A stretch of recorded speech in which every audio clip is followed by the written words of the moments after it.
Aujourd'hui, on est à l'aérodrome de Saint-André et je suis avec Stéphane. Bonjour le 2-7. Stéphane est champion du monde et d'Europe de cerf-volant. Ça te dit qu'on fasse une petite démo ensemble? Tu me suis? Eh ben, c'est parti. C'est parti.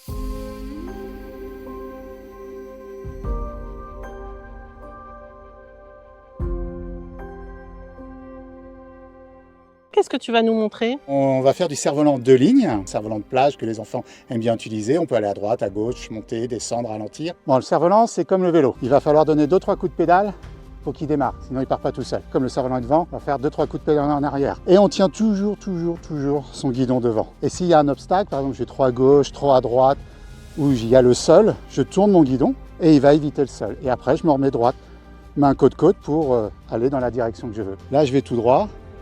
Je vais à droite, je reviens tout droit, je vais à gauche. Si je reste comme ça à gauche, un tour, 2 tours comme en vélo, sauf que là il est dans le ciel, il va être attiré par le sol, avant qu'il touche le sol, là voilà le sol, je tourne, hop, tout droit et je remonte.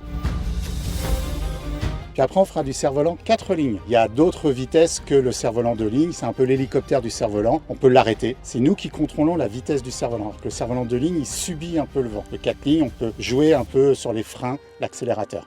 Regarde sur ta tête, n'aie pas peur.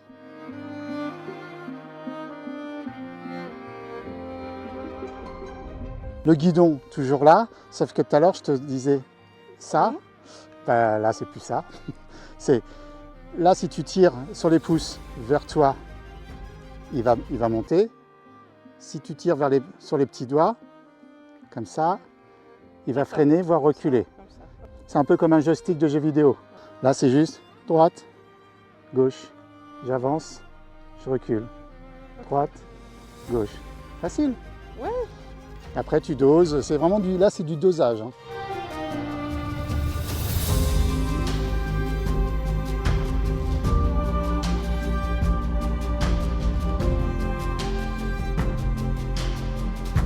En compétition, on a 3 épreuves. On a les figures imposées. Alors par exemple, en cerf-volant 2 lignes, il faut faire un rond dans un carré.